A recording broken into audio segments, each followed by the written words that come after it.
Hello everybody, welcome back to Ghostly French Toast, and today we're getting back to some Elden Ring lore. So I know it's crazy, me, Elden Ring lore?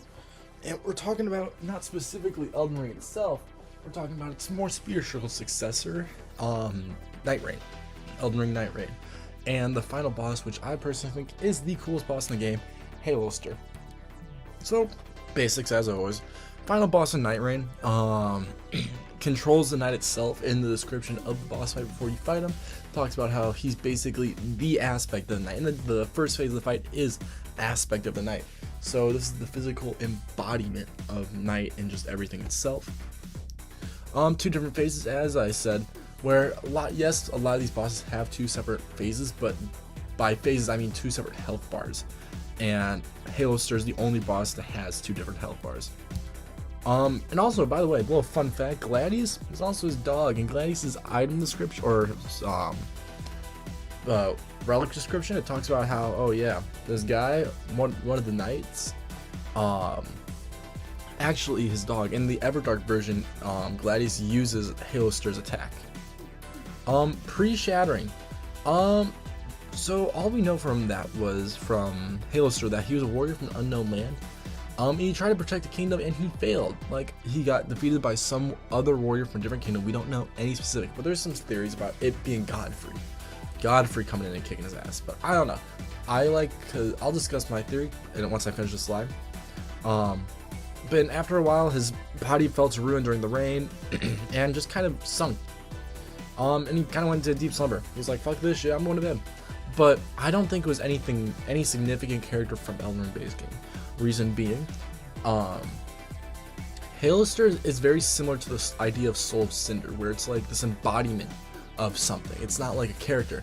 He's the embodiment of the night. The translation for Heolster means dark, ever dark, or Night Lord from Japanese, where it's just he's the Lord of Night, and it's the idea of night itself. So I don't think Heolster is more of a vessel.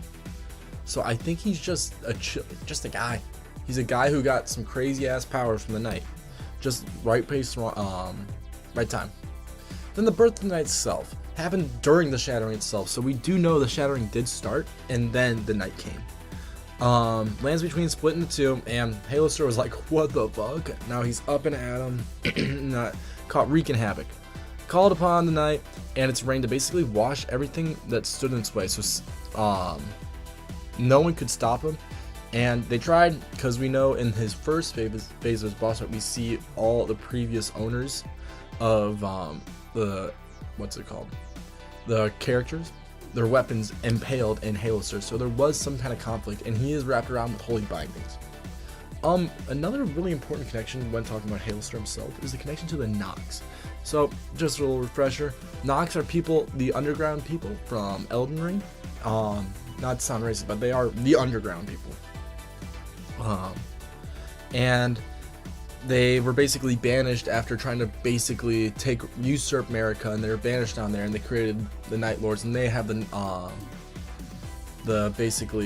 Ainsel River, those civilizations, Lake of Verot. This is the Nox. So anyways, Nox tried to make a Lord of Night to rival America and overthrow America's order, right? Heolster came from below the earth and wants to destroy the Golden Order. So there is some kind of connection between the Nox and Heolster. They both live underground, and we see in the intro the ground just splitting, and one of the big colors, because colors always play a big part in Elden Ring. Purple, dark purple is a big important color to the Nox themselves. Their cities are surrounded in these purple flames and just purple background, because you have the fake night down there that they set because they got banished by America.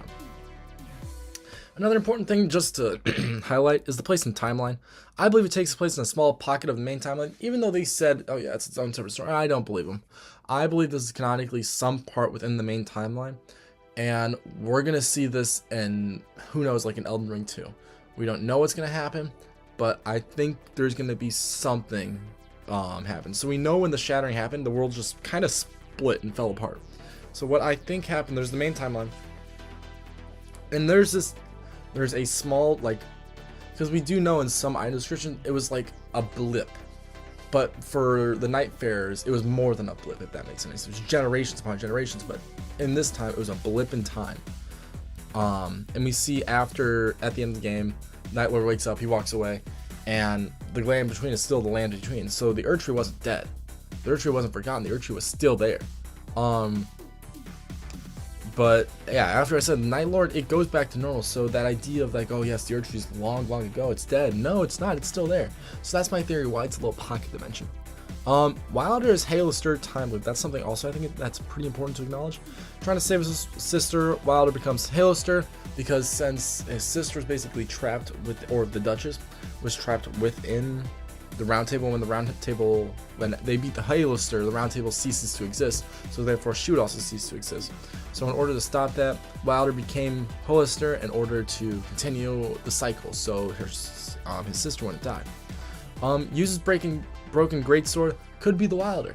So something I like to think about, this cycle could have been going on for a long time because the greatsword that Wilder has is very similar to the design of the greatsword of Heolster, similar to like Gale with the Executioner greatsword, and then also Gale with Slave Knight Gale's greatsword. This was a battle that he quote unquote lost, where it's talked about before, where I was talking about where the soldiers before. We don't really know much about the Wilder's background beforehand, but we do know that he was a warrior for a time, and he might have lost, and this might have started the time loop where he became Heolster, and then it kind of became a cycle. So, and it's just a loop. But that's just me thinking really into it. It's just a gameplay mechanic. But yeah, that's it for this time. See you next time on Ghost of Tsushima. Bye.